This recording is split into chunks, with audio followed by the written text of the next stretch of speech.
Isha Hatwar and you're watching UCN. Welcome you all to a very fresh episode of the Beauty Canvas by Dr. Hitasha Patil, जहाँ बात होती है skin और hair से जुड़ी। और जब बात की जाए सुंदरता की तो बाल हमारी सुंदरता में चार चांद लगाने का काम हमेशा ही करते हैं। हालांकि जब हेयर फॉल होता है तो हर किसी को दिक्कत और परेशानी आना शुरू होता है। कई लोगों का मानना है कि हेयर फॉल पूरी तरीके से स्ट्रेस से रिलेटेड है और इसको लेकर कई सारे मिथ है। इनके बारे में आज के हमारे इस एपिसोड में जानेंगे और इसे बताने के लिए हमारे साथ हमारे स्टूडियो में मौजूद है डॉक्टर हिताशा पाटिल मैम। बहुत बहुत स्वागत है आपका मैम। और हमेशा ही हर एपिसोड में जैसे हम लोग बात करते हैं एक कुछ ऐसी चीज़ आप बताते हैं जो हर व्यूअर के लिए हमेशा ही काम आती है। तो आज क्योंकि कहीं ना कहीं हेयर फॉल हमारे यहाँ पे सबसे बड़ी समस्या है और हर किसी को, हर 10 में से 8 लोग कह ले या 9 लोग हम लोग कह ले, उनको हेयर फॉल से वो जूझते ही रहते हैं। और कहा जाता है कि हेयर फॉल स्ट्रेस से भी जुड़ा है। तो मैं आपसे जानना चाहती हूँ कि आखिर हेयर फॉल क्यों होता है? ओके, सो हेयर फॉल के बहुत सारे कॉजेज़ है। एक तो जेनेटिक है या हेरिडिटरी है, जो मेल पैटर्न बॉल्डनेस या फीमेल पैटर्न बॉल्डनेस में दिखता है। सेकंड है स्ट्रेस, जैसे आपने बोला, क्योंकि हमारी लाइफस्टाइल आजकल इतनी स्ट्रेसफुल है, लोगों को हेयर फॉल एक्सपीरियंस होता ही है। देन अगर आप बीमार हैं, सपोज़ आपको टाइफॉइड हो गया है या फिर आप एडमिटेड थे, आपको वायरल फ्लू था या आप लंबे टाइम तक बीमार थे, उसके 2-3 महीने के बाद हेयर फॉल होना शुरू होता है। So that is also one cause and hormonal imbalances are also one of the causes. Okay, ma'am कहीं ना कहीं एलोपेशिया इस नाम की भी चर्चा, जब भी हेयर फॉल से रिलेटेड कोई भी प्रॉब्लम होता है तो एलोपेशिया का जिक्र होता है। ये क्या होता है आखिर, इसके बारे में जानना चाहती हूँ मैं। So it is a kind of hair loss. ठीक है, सो जैसे मैंने बोला कि जब हम बीमार होते हैं उसके 1-2 महीने बाद हमारा बहुत ज़्यादा हेयर फॉल होना शुरू होता है। That is also a type of alopecia. अगर आप हेरिडिटरी या फिर जेनेटिक हेयर लॉस की बात करें, that is also a kind of alopecia. But बहुत सारा अगर आप कॉमनली देखा जाए कि लोग क्या पूछना चाहते हैं, एलोपेशिया जब वो वर्ड लेकर आते हैं मेरे क्लिनिक में तो वो उनका मतलब होता है कि सर्कुलर कॉइन के शेप में आपके स्कैल्प में या फिर कभी कभी मेल्स में बियर्ड में ऐसा हेयर लॉस हो जाता है। मतलब पैच आ जाता है सर्कुलर काइंड का, तो उसको वो लोग alopecia, that is also alopecia, but that is what they want to tell me. Okay, so वो होता है, वो क्लिनिक में ही ट्रीट होता है एंड उसका ट्रीटमेंट थोड़ा लंबा होता है। That is also related to stress sometimes. Okay, so you need to visit a dermat to get that treatment done. Okay, आपने कहा था डर्मैट से विजिट करना, पर कहीं ना कहीं देखिए जब भी हेयर फॉल की होती है तो हर किसी का हेयर फॉल होता है और on an average normal hair fall होना भी सही है, बट जब एक्सेस अमाउंट में हेयर फॉल हो तो वो इश्यू है। और ये हमें कैसे पता चलेगा कि हमें डर्मेटोलॉजिस्ट के क्लिनिक को कब विजिट करना है और कब ज़्यादा हेयर फॉल हो रहा है हमारा? सो 50 to 100 हेयर स्ट्रैंड्स जब गिरता है दिन में, it is absolutely normal. Okay, so जैसे आपके बाल लंबे हैं, मेरे बाल लंबे हैं, अगर हमारा 50 या 100 हेयर स्ट्रैंड गिर रहा है तो एटलीस्ट इतना तो बाल जाएगा। अगर किसी के शॉर्ट हेयर है तो वो जो गुच्छा है वो थोड़ा कम होगा। सो पीपल शुड नो कि 50 to 100 hair strand falling in a day is normal. क्योंकि आपका जो 20% ऑफ हेयर है हमेशा शेडिंग फेज में है। वो शेड होता है, वापस आता है, और 80% जो आप अभी देख रहे हो दैट इज द 80%। बट अगर ऐसा हो रहा है कि आपका बाल जा रहा है, वॉल्यूम आपको कम लग रहा है, आपके बालों में बिल्कुल भी शाइन नहीं है, ड्राई ब्रिटल हो गए हैं, and you are trying at home many things but nothing is helping, that is when you can visit a dermat. And like I said, alopecia भी अगर आपको ऐसे सर्कुलर चट्टे आ रहे हैं, मतलब गोल चट्टा आ रहा है जहाँ पे बाल नहीं है, बियर्ड में, मे बी स्कैल्प में या कोई और एरिया में भी होता है, you should visit a डर्मैट। Okay, मैं आपसे जानना चाहती थी कि कहीं ना कहीं आपने स्ट्रेस का रिलेशन भी कहा था कि हेयर फॉल से होता है, तो क्या डाइट में भी हमें चेंजेस करने पड़ते हैं जब हेयर फॉल होता है तब? Yes, so diet plays a very important role in your hair and skin. अगर आपका डाइट अच्छा है तो आपके बाल अच्छे रहेंगे। डाइट में हम लोग घर पे क्या कर सकते हैं, सीजनल फ्रूट्स खा सकते हैं, जैसे अभी आम का सीजन है, वाटरमेलन आएगा, लीची आएगा, वो सब कुछ आप इंक्लूड कीजिए आपके डाइट में। ड्राई फ्रूट्स इंक्लूड कीजिए, हल्दी का मिल्क आप ले सकते हैं रात में। आंवला इज़ वेरी बेनिफिशियल, तो अगर आप खाने में 1-2 पीस आंवला के अचार ले सकते हो या फिर आंवला के अभी जूस भी आते हैं वो ले सकते हो। This is what is going to help you in hair.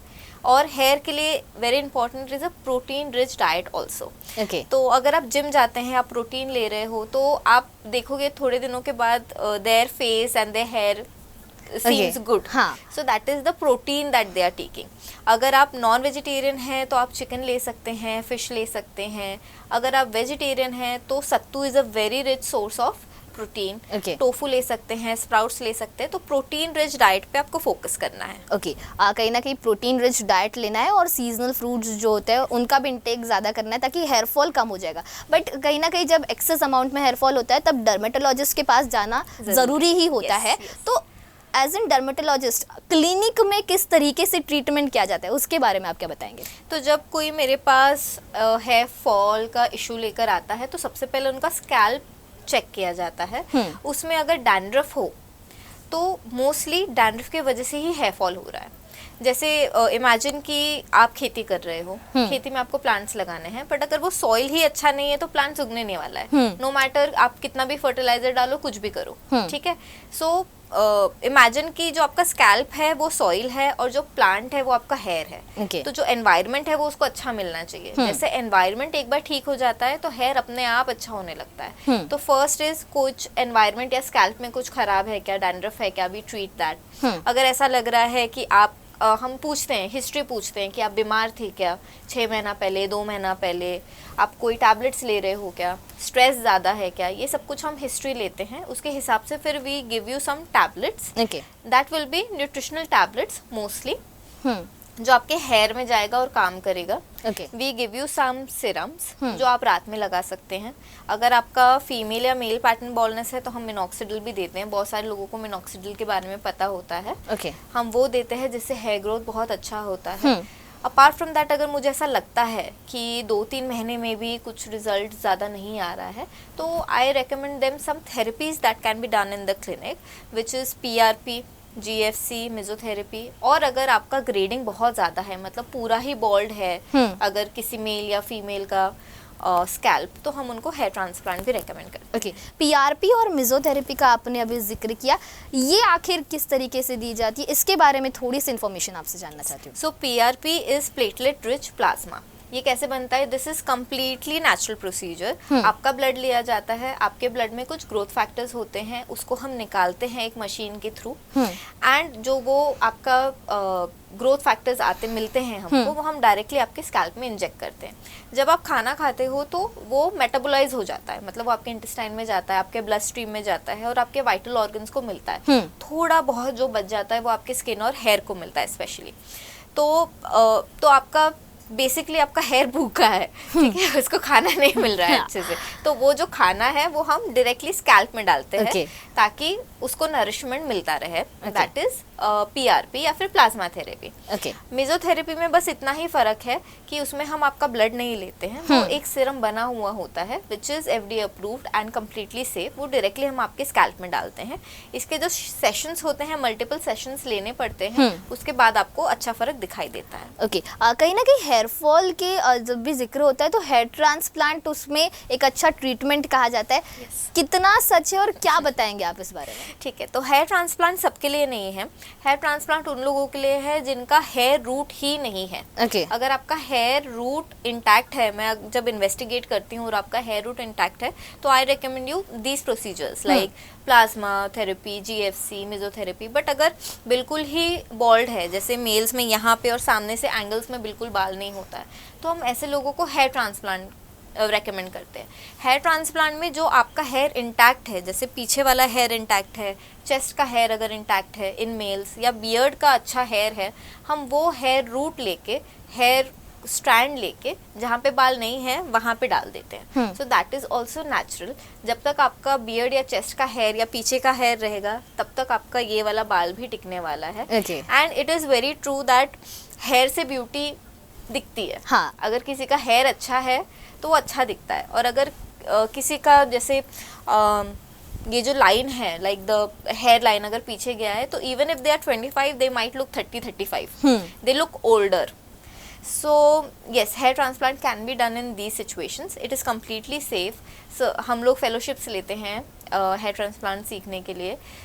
थोड़ा टाइम लगता है, थोड़ा उसको मैनेज करना पड़ता है, but it is a very fruitful procedure, आप खुश रहोगे। ओके जैसे आपने कहा कि हेयर्स का जिक्र, मतलब हेयर्स की ज़रूरत जो होती है वो बहुत ज़्यादा होती है, और जब भी ब्यूटी की बात आती है तो हेयर सबसे ज़्यादा इम्पोर्टेंट रोल प्ले करते हैं, और कहीं ना कहीं हमारे यहाँ पे हेयर्स का केयर भी बहुत ज़्यादा लिया जाता है हमेशा ही। बट इसको लेकर कई सारे मिथ्स हैं, मतलब कई सारे मिथ्स हैं, और आज मैं उसका लिस्ट बना के आई हूँ आपसे वही चीज़ आज क्लियर करना चाहती हूँ। और सबसे पहला सवाल जो मेरा आपको ये है कि can oiling help in hair growth?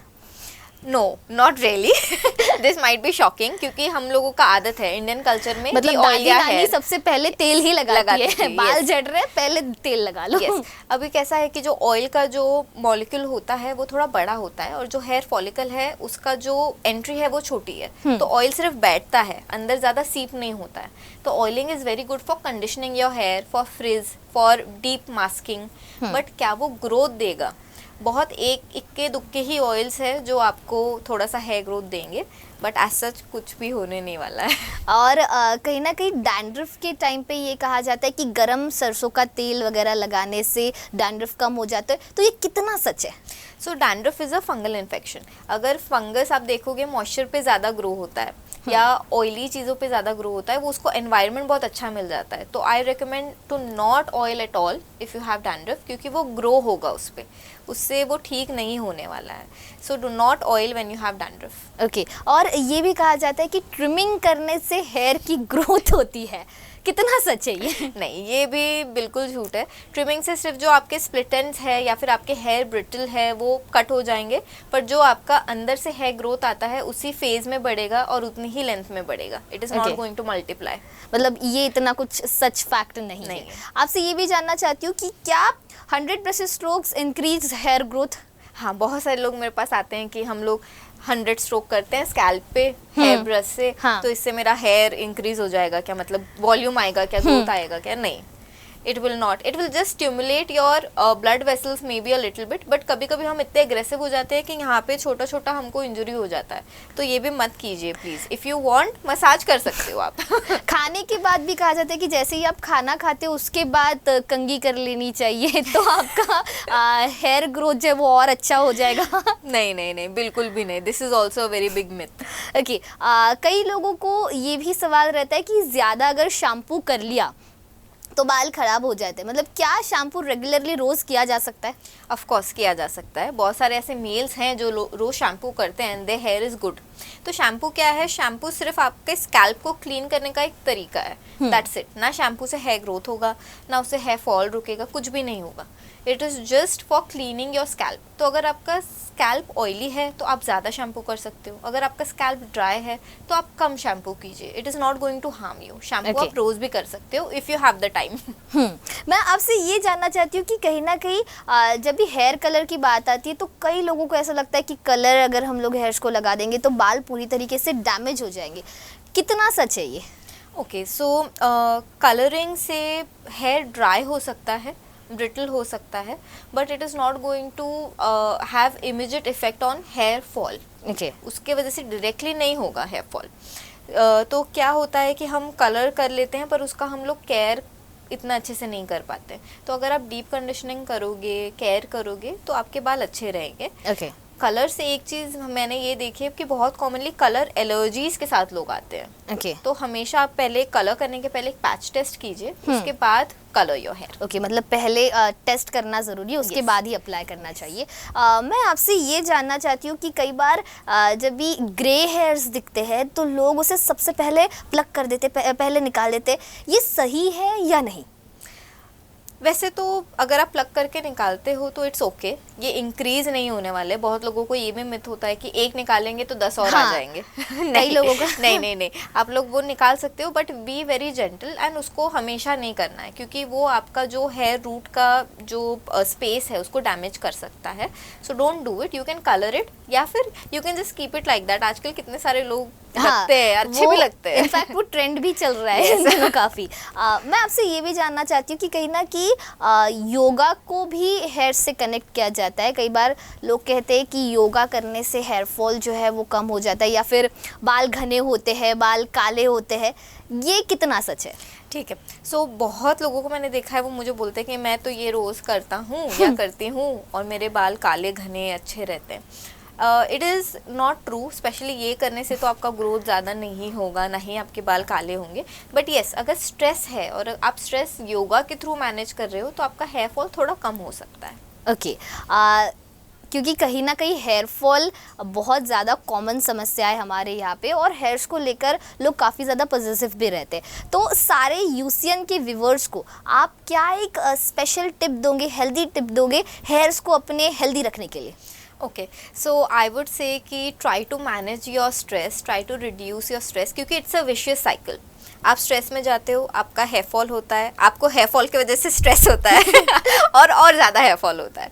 So try to reduce your stress. अगर आपको मेडिटेशन करना पसंद है, योगा करना पसंद है, इवन जिमिंग, डांसिंग, सिंगिंग, जो भी आपके लिए आधा घंटा टाइम निकाल के स्ट्रेस रिलीव कर सकते हो, please do that, that will help you a lot. Okay, मतलब कहीं ना कहीं मेडिटेशन, स्ट्रेस को दूर रखना, लाइफस्टाइल में चेंजेस लाना, ये काफ़ी ज़्यादा ज़रूरी है। Thank you so much ma'am, आपसे आज हेयर फॉल से जुड़ी कई सारी चीज़ें हमने सुनी और बहुत सारी चीज़ें हमने जानी, and it was really a great conversation with you. Thank you. आज के इस एपिसोड में हमने जाना कि कैसे हेयर फॉल होता है, क्या उसके लिए प्रिकॉशंस लेने चाहिए, साथ ही क्या ऐसी ट्रीटमेंट है जो हेयर फॉल को रोकने के लिए काम में आती है। फिलहाल के इस एपिसोड में इतना ही। फिर मुलाकात होगी आपसे स्किन और हेयर से जुड़े ऐसे ही किसी और टॉपिक को लेकर। तब तक के लिए बने रहे यूसीएन के साथ।